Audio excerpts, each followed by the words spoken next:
Morning, traders. Uh, some things that I'm seeing is going on today. Uh, One thing I want to point out: it's hard to go to the long side because we still have another 7 days in the front contract on the VIX futures. And what's happened is we got a new chairman of the Fed this week. We're most definitely going to have a government shutdown this week, and plus we're getting a bid in interest rates. With all that going on, we're getting a natural bid in the VIX futures, and it doesn't seem to want to come back down this week. And with these being the front run, the active contracts, they've got 7 more days for those contracts to roll off. As they get closer to the roll off date next week, uh, we're likely to see the volatility come in next week, even if the government is shut down. So just keep that in mind that we got a natural bid in the VIX, which is making it really tough to get upside potential here. S&P futures down. Okay. Today we have at 10:30 we had the crude inventories, and last night on the government inventories they did get a draw, which is bullish for crude. But so far this morning, they are selling off crude going into this numbers. We had a huge build last week for the same numbers, and there's a lot of fear in this.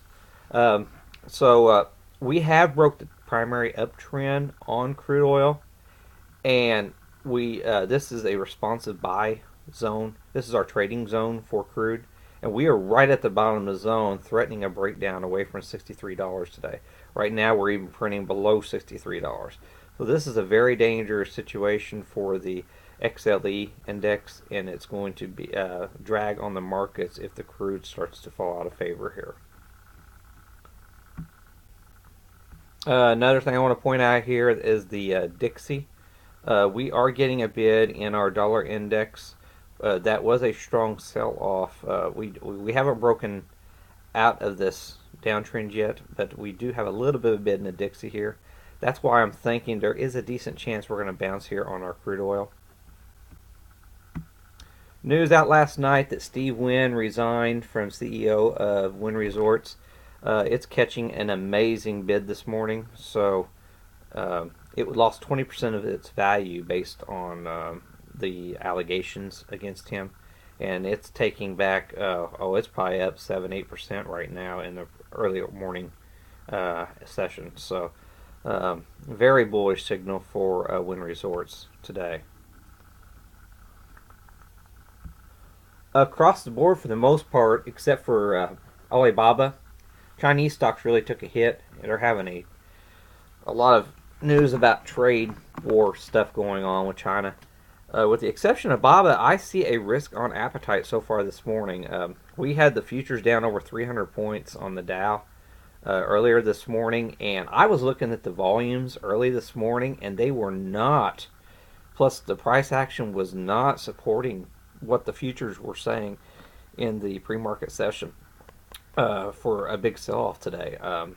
So I could be dead wrong, but it sure looks like we have a risk on appetite. And tonight we do have Nvidia and Apple, or Nvidia and Tesla reporting earnings.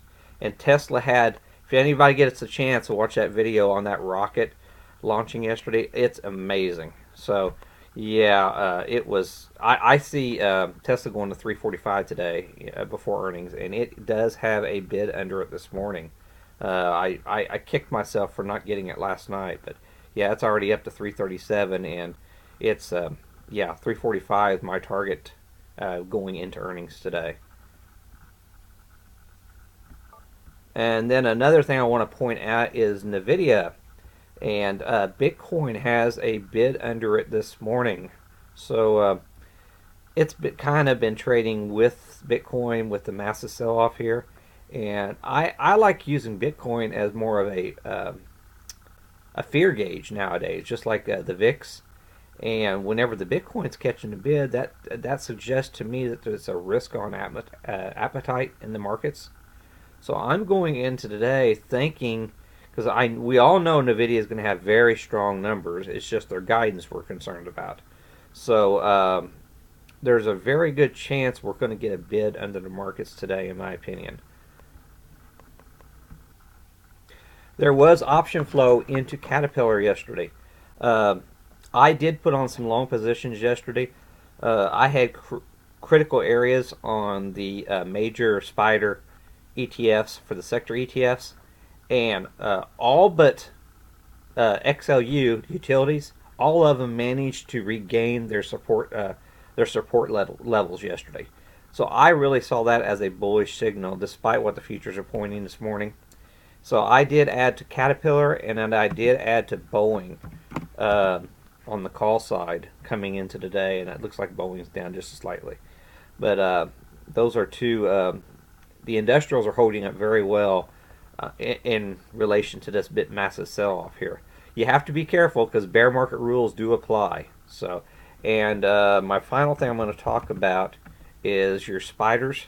I have a target today of 277 upside potential. We are crossing over this downtrend line since the massive sell-off first thing this morning. We have to, we have to see if bidders step up and come in. But typically in a bear market, the pops get sold into. So we'll see what happens today, but I do think there is going to be a risk appetite for the markets. That's all I got to say, and hopefully things work out for y'all, and good trading.